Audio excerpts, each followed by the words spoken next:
Yo, what's up guys, Grim here, and in today's video we're going to be reviewing Season 2 of Torchlight Infinite, Blacksail, and answering the #1 question I get asked, is it finally good? This is a sponsored video, but fortunately for us there's no script and I can say whatever I want. But full transparency, I was sponsored to play 16 hours on stream and make one video. I ended up playing 150 hours and here we are. So in short, is the game good? Absolutely, but there's a catch.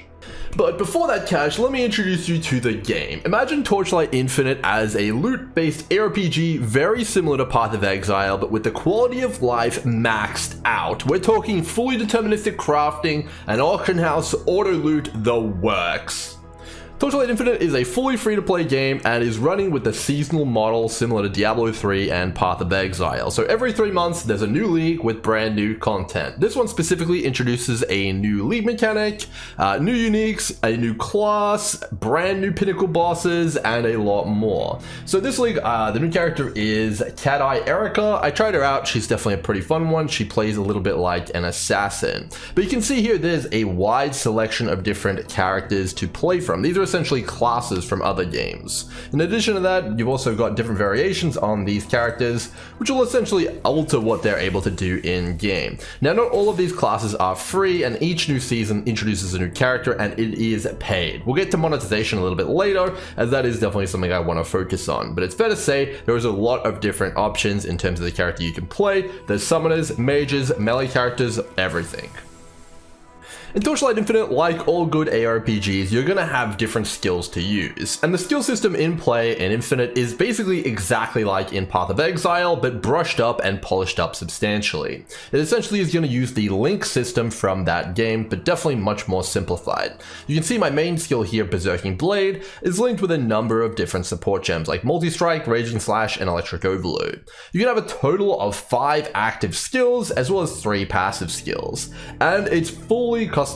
There is absolutely crazy stuff you can do and tons of ways to manipulate each skill, and it's fair to say that the customization on offer here is substantial, and you can of course min-max things to your heart's content. In addition to the excellent skill system, Torchlight Infinite also has a really interesting passive and talent system. So upon leveling up a few times on your character, you're going to be asked to choose a god. This is essentially your major talent tree, or ascendancy if you're used to playing Path of Exile. So you can choose any god as any character, so you can really have a lot of customization there. You can basically play the summoner character and go for a fully melee build if you so wanted. Upon choosing that god, you're going to get a big old talent tree here, which you can customize points in as you see fit. And you're also going to get major nodes which shape and change your build pretty substantially, which you can change on the fly. Now the cool thing about Torchlight Infinite is you can fully respec your talent tree at any point all the way up until level 80, so you're pretty much encouraged to chop and change and really try out a lot of different things, so it's really fun. In addition to that though, upon certain different level breakpoints, you're going to be able to choose additional trees on top of your existing one. So if you picked Goddess of Hunting for example, you'll be able to specialize in a secondary tree. So I picked Blade Runner in this case. And then you get another massive talent tree here. Maybe not massive by the Path of Exile standards, but pretty substantial, and a ton of different talent points that you can choose between in terms of options, which are very powerful. And then upon reaching a final level point here, you'll be able to steal a secondary passive tree from any of the other gods. So you can see I stole Ronin here from God of War. So you can really customize a pretty crazy talent setup and really crazy character by mixing and matching all the different characters from the character creation, the skill gems, and then of course the talents. So depending on which character class you pick, you're also going to get an incredibly powerful passive skill, and you have a ton of talents to power that up as well. You can choose from any of the different ranges here, and as you unlock them, you'll realize just how powerful they are.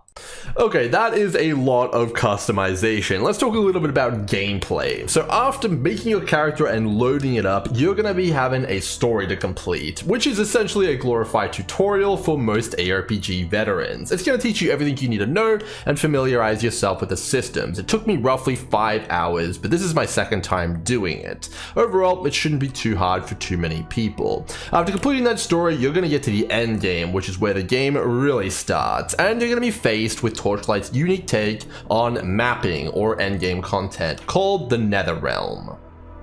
The Netherrealm is an endgame system that consists of 5 different areas, some of which need to be unlocked on your first time through. Each of these has different types of tile sets and enemies that you can expect to face. To start out with, you'll have the Blistering Lava Sea and Glacial Abyss. You'll have them both at time mark 1. So time marks are essentially the map tier, or the difficulty of the maps that you are running. When you load up time mark 1, you can select any of the different maps here to get going and get blasting, and each of the areas you'll face will have loot in them, and basically what you'd come to expect from a map or a zone in ARPGs. Upon completing 4 in any area, so for example in the Blistering Lava Wastes here, you'll be able to face a map kind of watcher or boss. Now upon completing this, you'll level the zone up, and you'll be able to go to time mark 2, which will essentially level the zone up, giving you more loot, more monsters, and more areas to fight against. And of course, you'll be able to do this all the way up to time mark level 7, which is essentially the hardest content currently in the game. Once you're there though, you're going to see that there's a ton more maps and a ton more variety and a ton of things that you can do. The ultimate goal of Endgame to start with is to get all the different areas up to time mark 7 and then fight the Realm Lord called the Traveler, and it's a pretty damn fun fight. Overall, he drops some pretty good loot and is a pretty good challenge. In order to beat time mark 7 and the Traveler though, you're going to need some pretty good items. And Infinite, there's 3 ways to get them. You can find them, you can buy them off other players, or you can craft them yourself. All of them are completely viable at different points of the game, and I think that they're all pretty easy to interact with. First up, find them. This game is pretty great because it has a mass identifier option. So all you need to do is loot everything, and then you can mass identify it, and then look for something which might tickle your fancy. Overall, it's got your pretty standard affair in terms of gear. You need some resistances, you need some life, and then you need a whole lot of damage, and then of course any other stat that you want to have. If you play Path of Exile, most of this is going to be familiar to you. You have fire, cold, lightning res, a bit of erosion resist, which is chaos resist, and then you have the 3 defense types: evasion, energy shield, and armor. All of it works exactly as you would expect, and basically it's a complete one-to-one, kind of upgrade there, which is pretty damn nice. In addition to that, you also have stats like strength, dexterity, and intelligence. My character here is a dexterity stacking character, and you can see here it actually converts its dexterity into damage. There's tons of different ways to scale your character and generate a ton of damage. Dexterity was just my choice, but overall you can go a lot of different directions. Pretty damn great. So in terms of acquisition, you're probably not going to pick up a sword like this off the floor though. You can get some good gear, but nothing quite this good. So let's move into crafting. Crafting in Torchlight Infinite is fully deterministic and by far one of its greatest strengths. So you can see here we have an item with 4 modifiers. If we wanted to add a 5th, all we'll need is a little bit of flame fuel, which you can see here, and an ember type that corresponds to the modifier we're looking for here. For life, that ember type is vigor, and it's going to add a prefix. Now the modifier we want is going to be one of these types listed here. If you want to see the chances, they're listed quite nicely in game here, and you can even get as granular as knowing the exact chance to slam a highest tier modifier. Very, very handy. Now, when you actually want to craft though, get your item and just simply click craft. There is a no lose situation in Infinite when crafting. You can see here, I crafted on and I tried to hit life. I didn't get the modifier I wanted, and it also removed a modifier. That's something that can happen. But if I don't like the outcome, I simply hit confirm and we go back to the other point that we started at. You can essentially brute force all modifiers and perfect items in this game, and it's really not too much of a challenge. Overall, there's no game with higher agency than Infinite. And if you run out of crafting materials or embers, you can simply go to the trade house and purchase more using the really easy to use auction house system, and I definitely really appreciate this gameplay loop. After finishing off a perfect item like my sword here that I've got, you can chuck it into the blender and corrupt it for some truly outrageous outcomes and some of the most power you can obtain in the game. There's also no downside to corrupting in Infinite, as pretty much every outcome is favorable for the most part.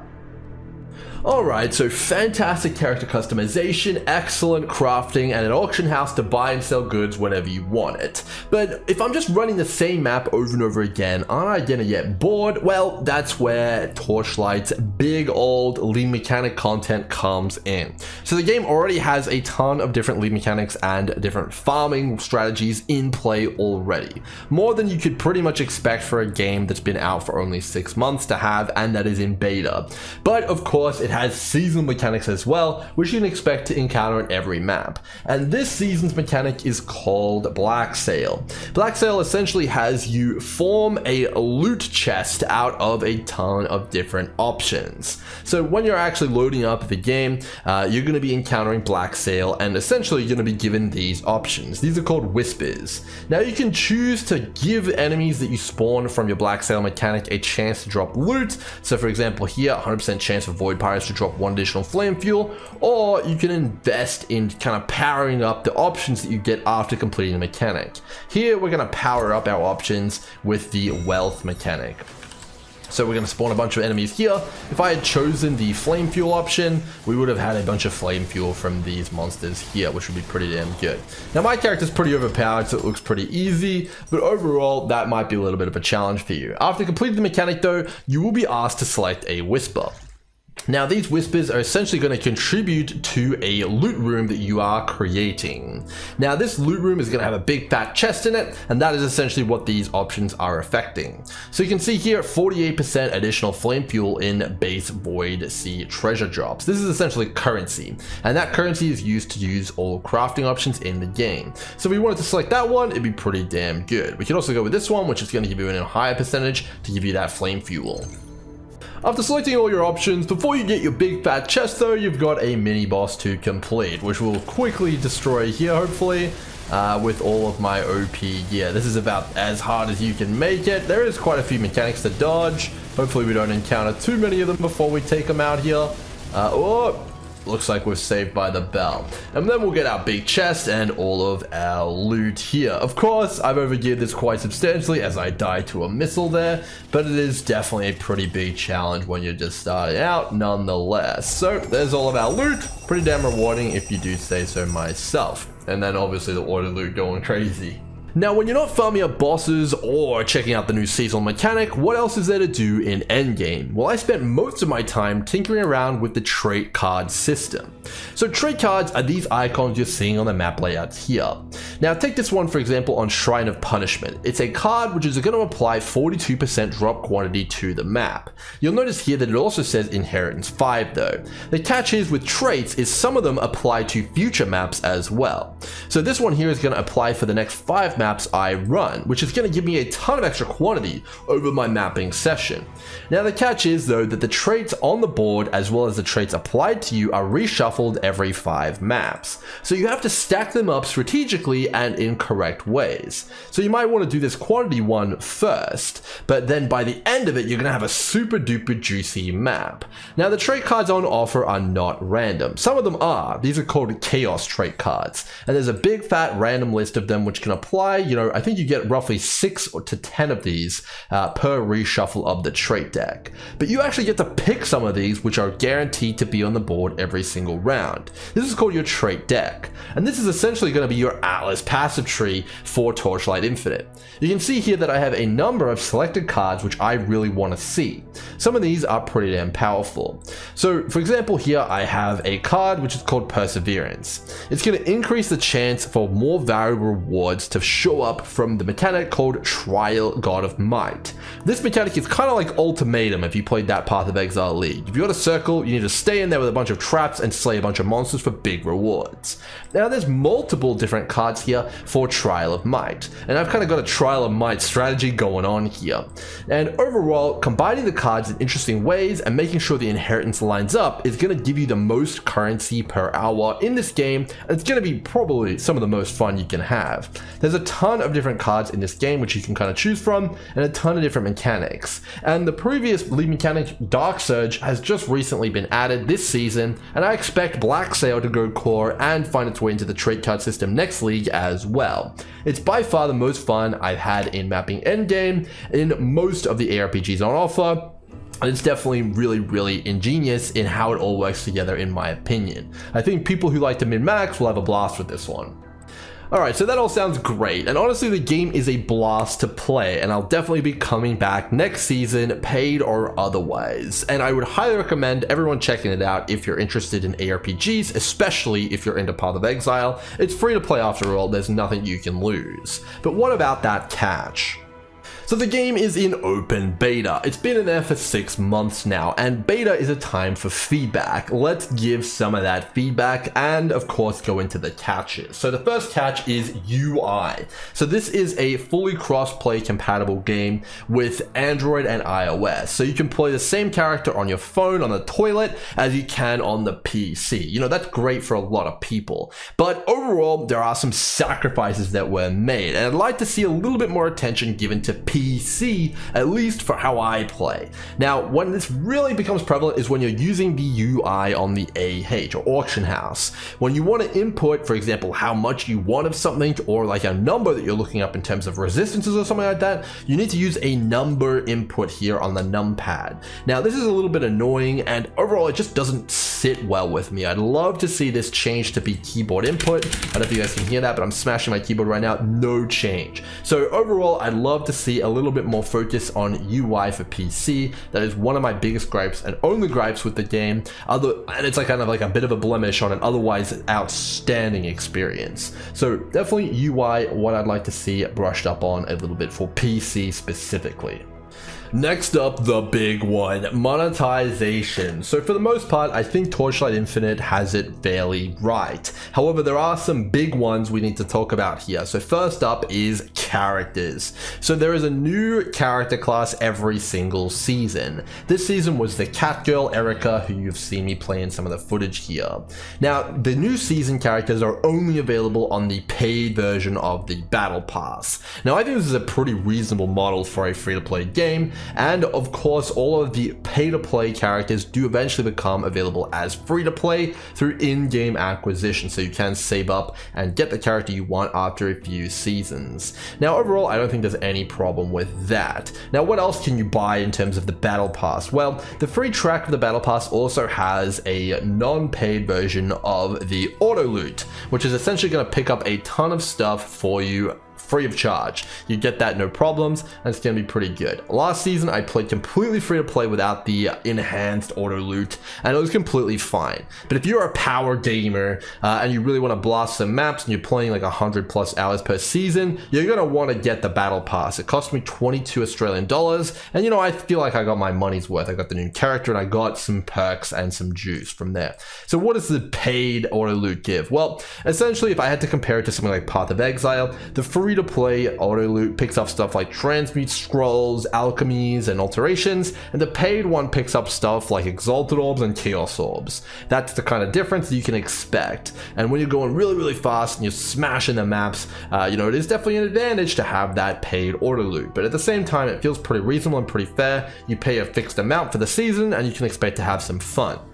Now, in addition to that, there is also another paid feature which could offer you a bit of an advantage, and that is trade house spots. So when you're doing the auction house stuff, it's definitely a very powerful tool to make a lot of currency in this game, and you do have limited spots. Now, you can buy additional slots using the in-game currency, similar to buying stash tabs in Path of Exile. However, they do not persist, and they're only active for 1 season. Now, I'm not a pretty big fan of this. I really like buying stuff and owning it, so I really don't like not, you know, kind of like having access to that as a kind of permanent thing. I'd like to see that changed, but I understand why it's not going to change. Now, the Battle Pass also gives you 1 free premium booth, which is going to expand your selling capacity on the auction house substantially.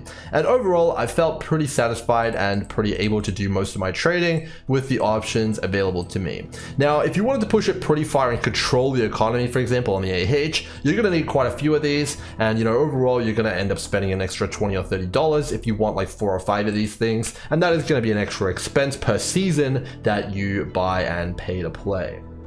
The other thing you can buy in Torchlight Infinite is skins, and these are pretty high quality. They've definitely put some effort into these, and some of them look pretty damn good. And I would definitely buy some skins based off of my playtime this season. However, unfortunately, all of them are currently gated behind gacha or loot box style systems. Now, none of these skins give gameplay enhancements or stats, but they do look pretty cool. And one of my pieces of feedback here is that please put these not behind loot boxes and make them one-off purchases so that I can justify buying them and know how much I'm gonna pay.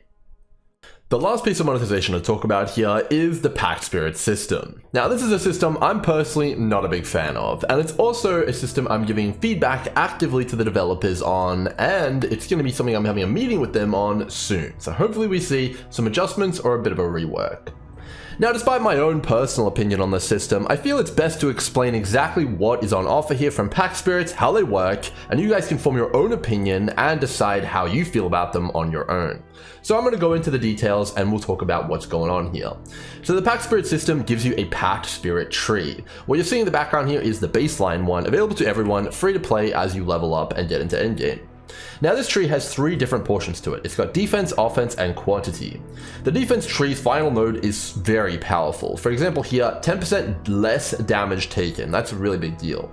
The offense node here is 13% more damage. That's Path of Exile more, so a really big deal. But by far the most powerful tree on the Pact Spirit tree is the quantity tree. It gives you, for example, on the final node here, 10% more drops, which is very, very strong.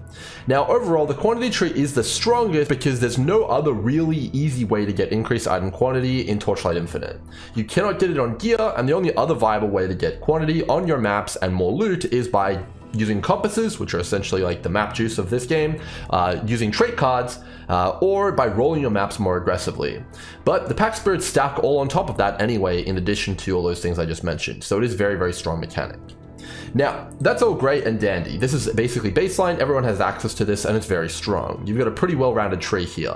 But the strength of the Pact Spirit tree comes into the fact that you can socket in pets to this tree, which manipulate the tree however you see fit.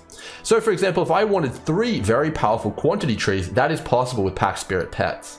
By socketing them in, I can get very specific layouts and configurations. So let's see that in action. So if I wanted 2 quantity trees instead of 1, that is possible by socketing in the Chalk Spirit I have here, and it's going to give me 2 quantity trees instead of 1. Now, if I wanted 3, I could also push it further and socket in a third pet over here to get 3 quantity trees for a total of a large amount of increased item quantity. This is definitely going to impact gameplay, and you're going to get substantially more loot for doing this. Of course, you are sacrificing defense, damage, and the opportunity cost of using other Pact Spirits in those slots for that increased item quantity, so it is definitely a trade-off, and the power isn't free. But if you're trying to focus on a specific playstyle, like for example if you wanted to go for a ZHP or no HP bossing build, you go triple damage Pact Spirits. If you wanted to go magic find, triple magic find spirits. That is definitely going to be a pretty powerful way to play. Now, of course, these Pact Spirits are not free. You acquire them by rolling on a gacha system or loot box style system. You use premium in-game currency, which can be obtained for free as a free-to-play player from the Battlepass, events, and seasonal rewards.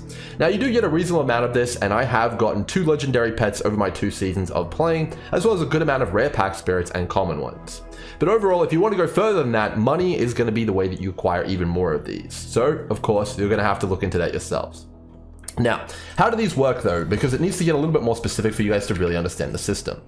So overall, we understand that you can convert nodes here. Now, there's a ton of different conversions that are available. You can do damage, defense, obviously quantity, but there's also stuff like league mechanic altering Pact Spirits. So for example, if you wanted to empower the Blacksail mechanic, that is possible with pets as well. And overall, I definitely urge you guys to check out those pets and see what they do. Now, let's talk a little bit more about the details here though. So common Pact Spirits, which you're going to get a lot of these, and you're going to be able to level them up quite a lot, are going to convert the first row only. Rare Pact Spirits convert the first row and the second row, and legendary Pact Spirits convert the first, second, and third row.